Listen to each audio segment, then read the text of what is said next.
Book festival celebrated across the country. Some students not getting all books. Education advisor says no more overseas book printing. July Foundation provided aid among families of victims. The foundation to be set up in every division, says Sarjis. Dhaka International Trade Fair at Purbachal kicks off at Purbachal. Chief Advisor inaugurates a month-long exhibition. Hello and welcome to the News 24 English Bulletin. This is Nafisa. Those were the headlines. Now the details. Students celebrated the new year with a book festival as fresh textbooks filled schools with excitement. However, 8th and 9th graders faced delay due to revisions, receiving fewer books on the first day. Education advisor Wahiduddin Mahmood launched digital versions of textbooks, emphasizing waste reduction and banning overseas printing. He assured that all books would be delivered by January 20, addressing prior mismanagement in textbook distribution.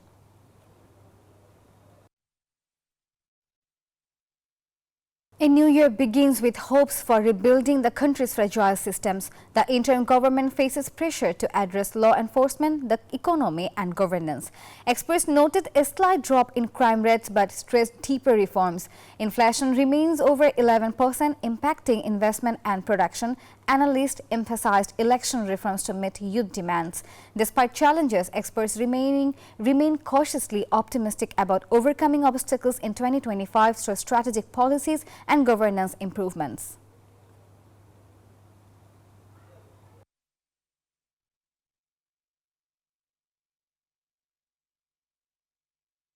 The 29th Dhaka International Trade Fair began in Purbachal with 362 stalls and participants from 7 countries.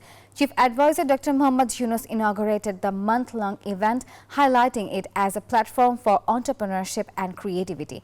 He proposed extending fairs to sub-districts to promote grassroots innovation. The fair runs daily from 10 a.m. to 9 p.m. with extended hours until 10 p.m. on weekends.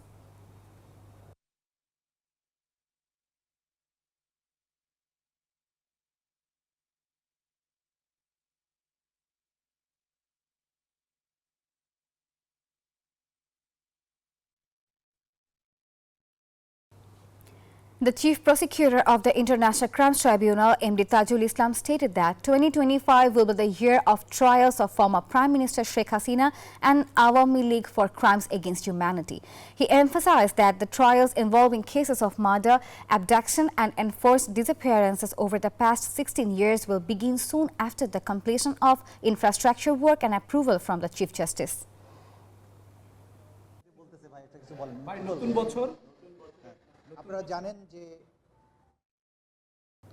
The July Martyrs Memorial Foundation provided 48 crore taka to 2,229 families affected by student protests, including 628 martyrs' families and 1,601 injured. At a press conference, CEO Mir Mahabubur Rahman Snigdho highlighted the unprecedented losses. General Secretary Sarjis Alam emphasized transparency in the beneficiaries list and announced plans to establish offices in every division to better assist affected families and streamline future aid distribution efforts.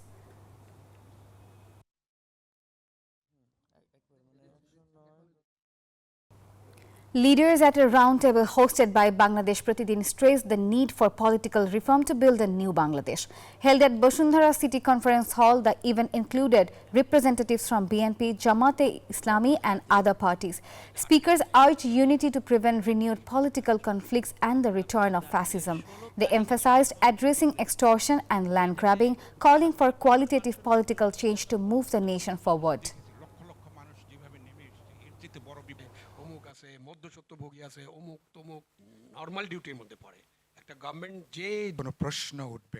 The country's economy enters 2025 with challenges, focusing on restoring business confidence, investment and jobs. Entrepreneurs urged the interim government to resolve policy and energy crisis. Textile factories face production cuts due to gas shortages, pushing many to closure. Economists stress financial reforms and inflation control to stabilize markets. Business leaders warn that failing to address these issues may hurt both domestic and foreign investments, risking further disruptions in key industries. Nations worldwide welcome 2025 with dazzling fireworks and colorful festivities. New York's Times Square saw massive crowds celebrating, while Auckland's Sky Tower lit up first among major cities.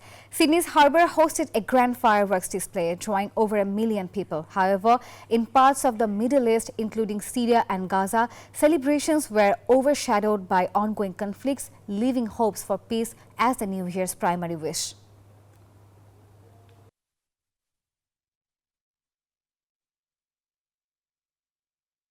Chinese President Xi Jinping warned Taiwan of unification during his New Year's address, asserting no force can prevent it. Meanwhile, Taiwan's President Lai Ching-te expressed interest in balanced and respectful cooperation with China. However, he criticized Beijing's restrictions even on tourism, calling it disappointing. Tensions remain high as both sides start the new year with conflicting messages about their future relationship.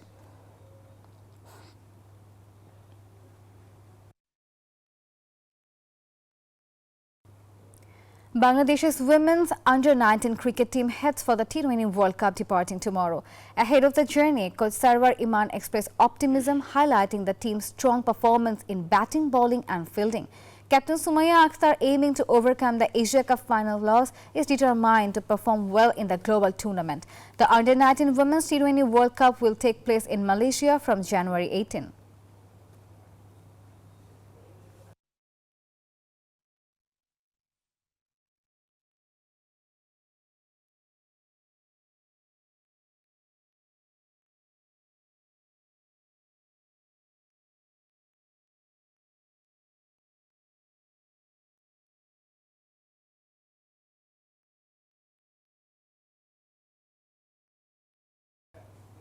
Before ending the bulletin, let's recap the headlines.